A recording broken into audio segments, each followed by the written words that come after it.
Hi అండి. ఈరోజు video వచ్చేసి వినాయక చవితి రోజు వీడియో అండి ఇది. ఏ శుభకార్యం స్టార్ట్ చేసినా కూడా ముందు మనం వినాయకుడిని తలుచుకుంటాం కదండి. చిన్న పిల్లల నుంచి పెద్దవాళ్ళ వరకు కూడా వినాయక చవితి అంటే చాలా ఇష్టపడతారు. ఈ పండుగలాగే మామూలుగా పూజ చేసుకుంటామండి. కాకపోతే అమ్మ వాళ్ళకి లేదు, మాకు లేదు. అలవిల్లి పెట్టడం, నచ్చిన ప్రసాదం చేసి పూజ చేసుకుంటాము. ప్రతి ఒక్కరి లైఫ్లో కూడా చిన్నప్పటి రోజులు కొన్ని బాగా గుర్తుంటాయి కదండి. అలానే నాన్నగారు చిన్నప్పుడు తమ్ముడిని నన్ను ఖచ్చితంగా వినాయక చవితి రోజు మాత్రం ఇంట్లో కుడుములు చేయించి గుడికి తీసుకువెళ్ళేవారు. ఇచ్చి అక్కడ అందరికీ పంచిపెట్టే వాళ్ళమండి. కొత్తది ఏమైనా కూడా తీసుకునేవారు ఆ రోజు. అప్పట్లో సైకిల్ ఉండేదండి. ఫ్రంట్ చిన్న బేబీ సీట్ ఉండేది, బాగుండేది. తమ్ముడు చిన్నోడు కాబట్టి కూర్చుండేవాడు, వెనకాల నేను కూర్చుండేదాన్ని. ఇవన్నీ అప్పుడప్పుడు గుర్తు తెచ్చుకుంటే చాలా బాగుంటుంది కదా. ఇప్పుడైతే రెసిపీలోకి వెళ్ళిపోదాం. కుడుములకి ఏమేమి కావాలో చూపిస్తున్నానండి. ముందుగా శనగపప్పు తీసుకుంటున్నాను. ఒక చిన్న గ్లాస్ వాటర్ వేసి నానబెట్టుకోవాలి. ఇది వచ్చేసి బియ్యం రవ్వ అండి. ఒక పెద్ద గ్లాస్తో తీసుకున్నాను. ఇప్పుడు వచ్చేసి సాల్ట్, అలానే కొంచెం జీలకర్ర పక్కన పెట్టేసుకోండి. ఇప్పుడు సరిపడా ఒక గిన్నె తీసుకొని స్టవ్ మీద పెట్టుకొని కొంచెం వెల్త్గా ఒక 4 గ్లాసెస్ వరకు వాటర్ వేసుకోవాలండి. లోనే కొంచెం సాల్ట్ వేసుకొని మూత పెట్టుకోండి. కొంచెం వేడెక్కే వరకు. ఈ లోపు మిరియాలు దంచుకుంటున్నాము.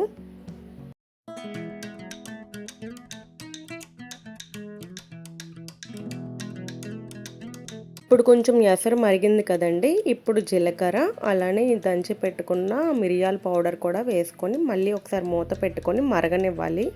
సరే కదా. ఇలా మరిగిన తర్వాత ఇందాక నానబెట్టుకున్న శనగపప్పు కూడా ఒక 2 టైమ్స్ వాష్ చేసుకొని అది కూడా యాడ్ చేసుకొని ఒకసారి కలుపుకోండి. ఇప్పుడు ఇందాక పక్కన పెట్టుకున్న బియ్యం నూక కూడా వేసుకొని కలుపుకోవాలండి.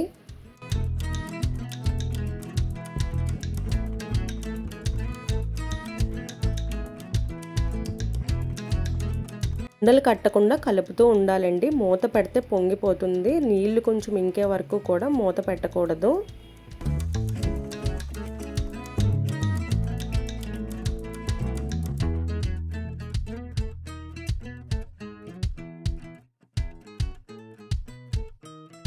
ఇలా అయిన తర్వాత మూత పెట్టుకోండి. ఇంకొంచెం బాగా ఉడుకుతుంది.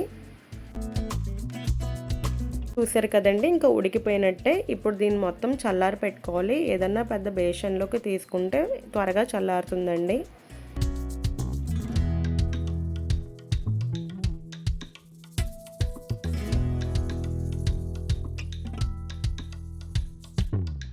తీసుకొని కొంచెం చల్లారి పెట్టేసుకున్నానండి. ఇప్పుడు వచ్చేసి కుడుములు చేసుకుంటాను. ఎక్కువ చల్లారాల్సిన అవసరం లేదండి. అప్పట్లో అయితే గిన్నెతో వాటర్ తీసుకొని దానిపైన క్లాత్ వేసి కుడుములు వేసి పెట్టేవారు.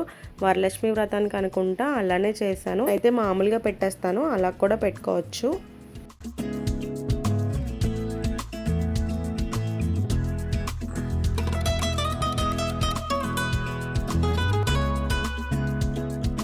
అన్నీ చేసేసానండి. ఇప్పుడైతే ఇడ్లీ రేకులు తీసుకొని దానిపైన పెట్టేస్తాను. ఒక దాని మీద అన్నీ పెట్టేసుకోవచ్చండి.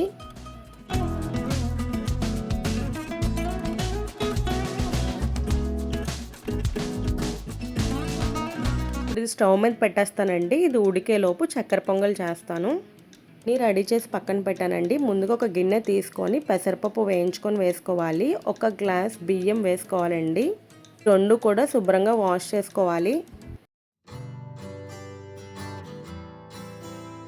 2-3 టైమ్స్ వాష్ చేసుకొని స్టవ్ మీద పెట్టుకోవాలండి. ఒక 2-3 గ్లాసెస్ వరకు వాటర్ వేసుకొని మెత్తగా ఉడికించుకోవాలండి. బెల్లం వేసేస్తే ఉడకదు, ముందుగానే మెత్తగా ఉడికించుకోవాలి. ఉడికిందో లేదో చూసుకోవాలండి. బాగా మెత్తగా ఉడికిపోయింది. ఇప్పుడు వచ్చేసి 1 గ్లాస్ రైస్ తీసుకున్నాను కదా, 1 గ్లాస్తో బెల్లం వేసుకుంటున్నాను.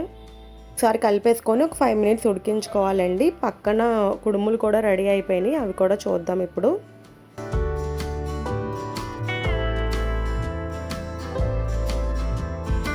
కుడుములు అయితే రెడీ అయిపోయినాయండి. ఒక ప్లేట్లోకి తీసుకుందాము. 2 రెసిపీస్ కూడా వీరానికి చాలా ఇష్టం అండి.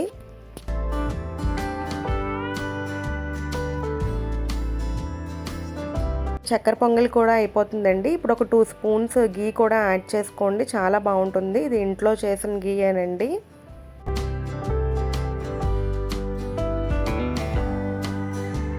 కొంచెం ఇలాచీ పౌడర్ కూడా యాడ్ చేసి జీడిపప్పులు కూడా నెయ్యిలో వేయించి యాడ్ చేశానండి. చాలా బాగుంటుంది, తప్పకుండా ఒకసారి ఇలా ట్రై చేయండి. ఇక అయిపోతుంది. 2 రెసిపీస్ కూడా చాలా టేస్ట్గా ఉంటాయండి. ఒకసారి ఇలా ట్రై చేయండి, బాగుంటుంది. విరాన్ని కూడా గుడికి తీసుకువెళ్ళానండి. ఉండ్రాలు ఇచ్చి దండం పెట్టుకొని వచ్చేసాము. ఎన్నో వీడియోస్ కోసం లైక్ చేయండి, అలాగే సబ్స్క్రైబ్ చేసుకోండి. Thank you for watching.